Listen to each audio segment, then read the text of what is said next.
10 of Talk and Puck with Coach Kyle. This week, no new signings to talk about, but maybe we can do a little recap on the signings that we have done so far.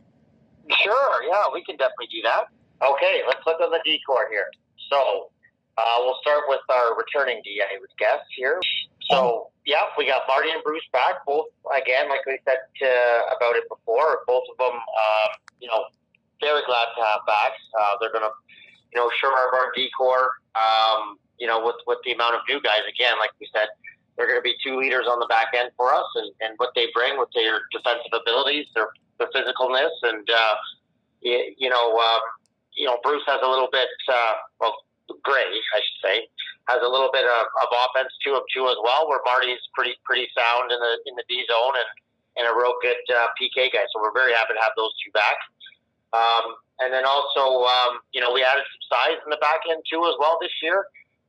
Both Gray and Bruce, they're both around 6 foot, 6'1", so they're already big boys back there. But then we have Tingay coming to us. I believe he's about 6'4", isn't he? Yep, 6'4". Yeah, I believe he's about 6'4" or so, and he was looking good at our mini camp there too. A guy with that type of reach and that length, with the ability to skate like he does, is every team probably would welcome a player like that. So we're very excited to have him aboard. Real good in the defensive zone, and also surprisingly with a big body, he gets up in the ice pretty quick too. He could join that rush, that third wave coming in as well. Mm-hmm. So that's good. And then we have Zach, and Zach's going to be an offensive guy for us. We think, we're hoping at least. Pretty smooth guy, pretty smooth skater, smooth skill D-man back there, but also good in his D zone too. Makes a good first pass, likes to finish the body, and above 6 foot, around 6 foot or so, and we're pretty excited to have him on board too. He's coming from Wisconsin there, so he'll know a few guys like Indy and Marty as well. So that's good to have him aboard. And I guess last but not least, we have two more, I guess, left, right? Yep, two more. We have Gerard that's coming in, younger player, played a little bit with French River last year, then went back down to finish his year out with AAA team. And, I'm going to tell you this, it's not very often you see a throwback player like him. He plays the game the right way. He plays hard. He plays nasty. He's mean. I'll just say anybody that goes near the blue ice when he's on the ice, just you better be wearing some extra protection. I'll tell you that. So he does a great job, protecting the puck, protecting the crease. Like I said, just a good old throwback defenseman. So super excited to have him. He'll be at Flint's OHL camp, coming up here at the end of the month. But hopefully he has a good camp, and if things don't work up there, he's coming back down to us. So that's sort of the direction with him. And then we have Robideau, out of Quebec. Again, bigger kid, good size to him, skates well. But if anybody's watched Chris Tanev, he definitely reminds me of him out there. Great, he blocks shots, gets in shooting lanes. Hard to play in the corners, wall battles, net front. He's your prototypical stay-at-home defenseman with good reach, good length, plays physical, but he can also get up with the ice too as well. So, our decor right now, like I said, is a little bigger than last year, maybe a little bit tougher, a little grittier. It's gonna be pretty exciting for our fans. Perfect. Okay, who you got between the pipes so far? Well, so far, we brought in a goalie, Moberg, Cale Moberg out of Alberta. He's going to be an 05. So we brought him in out there. Pretty excited to have him aboard. He's from the place I used to coach. He's from a town out there in Drayton Valley, and got to know the parents a little bit out there. But the goalie's one heck of a goalie, and we're pretty excited to have him join us for next year. So that's it. Bringing in an 05 leaves room for another year too as well. And hopefully, it looks like we're going to have a couple young goalies back there too, and he can help these guys through a little bit of this too as well. The other goalie we signed was Nolan Nickel, out of North Central AAA, and another younger kid. He's going to be at Owen Sound Attack main camp, and then he's going to join us before camp, and then join us after camp's over, and hopefully he has a good camp there too as well. We're pretty excited him too. He's going to push. All of the goalies are going to push for their starting jobs. I mean, whoever's playing, whoever's hot at the time, they're most likely going to get the net. And that's sort of how I run things with the goalies. Like I said, it creates some competition between them, and who's ever on top of the game is going to see the net. Perfect. Okay. So that's our goalies. That's our D. What about on the front line? Who's our forwards? On the front end, I'll quickly go through it because there's a few of them up there. Mm-hmm. So I guess we'll start with we have Indy coming back, which is great. Indy's just a hard worker with tremendous skill. He's a great goal scorer. Kind of a setup man too as well. So we're pretty excited to have him back. He should. We hope that he leads our offense and plays a big part in what we're trying to do here moving forward, and also help the younger guys out as well. Since we are going to have some younger guys brought in this year, our core is going to be a bit young, but hopefully Indy could be one of those guys that helps them out. And I guess who else should we go next here? We can go Gino next. We have Gino coming back next year too as a 20-year-old American. But he has that depth that we need. He's a great PK guy. Adds some depth. He's a guy that can play up and down the lineup. So wherever sort of need be, or wherever he's going to be able to fit in, he can play up and down. So we're excited to have a player like that back. Hard nosed, works hard, does everything you ask him to do, and like I said, he's going to help out the young guys as well with Indy. See, his hard work, his dedication is always there as well. And I think you might see a little bit of a different kind of Gino this year. I know he's been working extremely hard in this off season. So. Yeah, well, he looks fantastic at our mini camp there, and you can tell he's put the work in. So hopefully he's kept to that, and hopefully he keeps that going moving forward. Okay, so how about next we go Rooney? We can go Rooney next. Yeah, Rooney again is one of those diamonds in the rough, kind of where Lucas sort of caught wind of him playing down in Dundas there. So I was able to see some video on him, and interesting story. He was already in university and really hockey focused too as well. And there was an opportunity for him maybe in Kirkland Lake, and when I got a chance to watch the video, do some homework. And see him at our mini camp as well. Wow, I think he's going to blow the socks off here, and he's going to surprise a lot of people by the way he plays. His endless work ethic, his skill set, he's physical, plays a great 200-foot game. So I think some fans will be pleasantly surprised when they take a look at Rooney.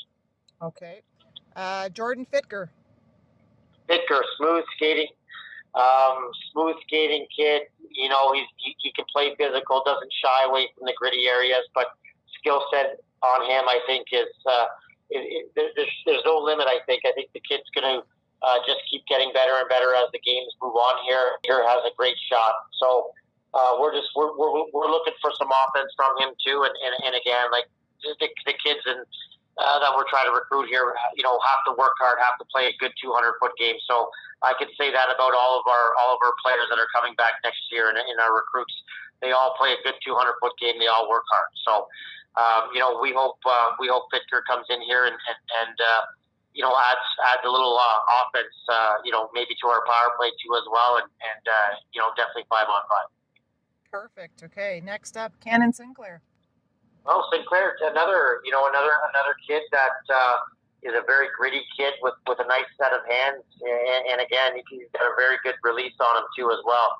Definitely not afraid to mix it up. I watched some video on him, seen him get in a few fights, and like I said, his skill set, his skating's good, skill set's fine. His visions, his IQ and his vision are pretty high. So again, we're expecting some sound, solid defense out of him, but obviously we're looking for some offense from him too. So hopefully he can be one of those guys that are putting up some numbers for us. And we know he's got style with his cowboy boots. That's right. So he's going to fit in just well. Okay, next up, Trent Nobes. So Nobes, it's fantastic to be able to bring in a captain from any team, and with Nobes, that's exactly what you're getting. You're getting a leader.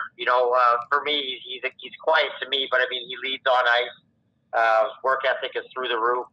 Again, he's got skill, but he's got sort of the whole package. He's got the skill, the work ethic, the grit, and he sees the ice, the vision.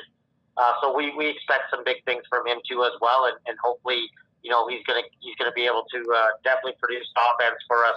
That's what at least we're hoping for. And again, hopefully he can see some power play time too as well. But it's a learning adjustment with these guys too coming in there. You can pencil them in wherever you want, but you don't really know until the season gets going how players are going to match with each other on lines or pairings and power play and PK and all that fun stuff that we have coming up here in the next couple of weeks. Okay, next up, Evan Snyder. Schneider, again, is one of those kids that came out, I got a good reference from a friend of mine, and so I followed up with that. He was able to come out to our mini camp, and wow, just, he opened my eyes, for being an 07. The people that listen probably heard this before, but I think he had 8-9 goals in that game, and the puck just seems to follow him around. So, the more I watched, the more I was writing notes down about him, and it was a no-brainer for me. So, that was one player that I thought I need to get on pretty quick, because I think, giving him a little bit of time, getting adjusted to maybe the speed of the game, but his IQ is definitely high. He's got a nose for around the net. He just scores goals, and again with that work ethic, plays a 200-foot game. But hopefully they get adjusted with the speed. Like I said, we have a lot of new guys, so the speed is going to be a bit of an adjustment. But again, we should be able to take care of that through training camp coming up here. Okay, and your last one, Aaron Leaners. Leaders, I think some fans have seen him before. We called him up for a game, and he was just fantastic for us. Again, endless work ethic, great penalty killer. Will do anything to win a battle. Just fights and claws and works hard. Good skating kid. Again, good skill set with him too as well. Loves going to the front of the net. Loves the wall battles, the corner battles. So.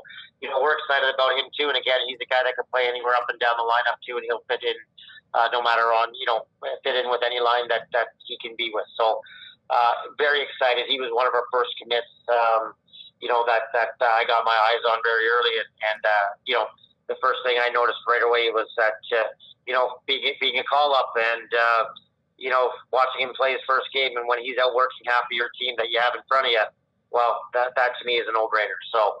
Very happy to have him aboard. Here's another question for you. Leadership. What do you look for in your team leaders?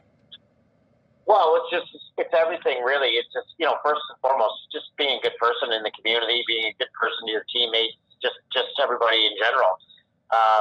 Being on time, pulling a guy up maybe when he's down, maybe being a little harder on a guy if he's being a little lax maybe in the gym or on certain things that he's supposed to be doing. Just a guy that holds people, a group that holds, everybody should hold everybody accountable, but, the leaders that are going to be wearing letters too as well, they have to hold everybody accountable to the standard that we want our gold miners to be. So that's the things I look for. It's not just the on-ice product. It's not just your leading goal scorer or things like that. It's how you lead on the ice, how you lead off the ice, how you present yourself, how you represent our organization. Those are the little things that I look for the most. I mean, the small things are the big things in my picture. The on-ice product, yes, that does matter, but that's more of a work ethic type of thing I want to see from my players on the ice. So if you're consistently working hard, you're being a good teammate, you're out in the community, you're doing all the right little things. That's what I look for, not just in our leadership group that wears letters, but through the whole team as well. Mm-hmm. Absolutely. Okay, and I have one last question for you. Sure. So you've been around, you've seen different leagues, you've played, you've coached. What are your thoughts on the NOJHL? Yeah, it's a good question. Every league is different, and I have been in a few of them. I'm not saying one. I wouldn't say one's better than the other. because they're all different. They all have things that maybe one is better than the other at, and vice versa. So, they're all a little bit different in the styles of hockey they play, and for the NO, for me, anyways, it's kind of the way I like the style of hockey. It is a structured type of style. Some teams play a little bit of a fast, north-south game, run and gun type style. But there's a lot of structure with a lot of teams here, sort of geared more to like major junior style of hockey, but that's not to say that the skill set of NCAA, Division 1 or 3 is there too as well. I mean, it's a good mix. It's almost a mix of both together is kind of what I found is the structure's there, but the skill is also there, and there's the physicalness is definitely there, opposed to some other leagues that I've been to. So, I mean, I think you have sort of the whole package, and it's a shame that we would hope that there's more scouts coming out to watch, because I think this league is a bit of a diamond in the rough with compared to some of the other leagues and teams around. So, if there's guys looking for players, they're up here, and I'm not, I would say, impressed with the league, but I already knew it was a good league before I got here, and maybe I am a little bit more impressed of how good it actually is. So, I would encourage any scout to come out, because this is a league full of hidden gems, and I just love the style of it. I think the combination between skill, toughness, speed, and structure, I think you have a great league. And it's a great league too for those that are looking to play beyond junior A. You get the real junior A experience, right? There's a lot of leagues now where you don't. You're just getting in your car, you're driving to the game, you're using your own gas money. It might take you 45 minutes, an hour, and you're driving back home by yourself. Or in our league, we're on the buses. We do it the right way. We're stopping for meals. We're eating on the bus as well. There's always snacks provided, and then we're stopping at restaurants to eat. We're in the hotel rooms. We're learning about, getting to bed early and learning about waking up and being a team, getting downstairs to morning breakfast and all those things too. You're learning about responsibilities while you're on the road as well. And I think for these young men, those are good things to have moving forward. And that's going to help them. Not just hockey, but in life too as well. But it also helps them getting used to going away to school or being on the bus, wherever they're playing. If it's major, junior, if it's another team in junior A, or if it's college, it gets them prepared for that as well. So I think that's another big thing our league has going for us, is that we do it right. You get the whole junior experience. Everybody's billeted. We get the community involvement around it. So it's fantastic. Every player should wish to come to a league or even an organization like our own to get that experience. So, hopefully the league keeps growing and keep doing a good job. And you know what, too, the advantages, majority of the teams in our league are all small communities. So, the communities really do embrace these teams and the players are almost like NHL players when they come to town here. The young ones really look up to them. So it's a really great experience. Right. So that's why it's important to recruit and bring on, good people, not necessarily just good hockey players, but good people, because we do want those players out in the community, and we want the community to be a part of the gold miner family as well. So, again, that's what we're trying to change here in Kirkland Lake, and hopefully it continues to. We've already seen the changes start happening, and we hope it continues to change and grow and get back to where we need to be. That about wraps it up for another week of Talking Puck.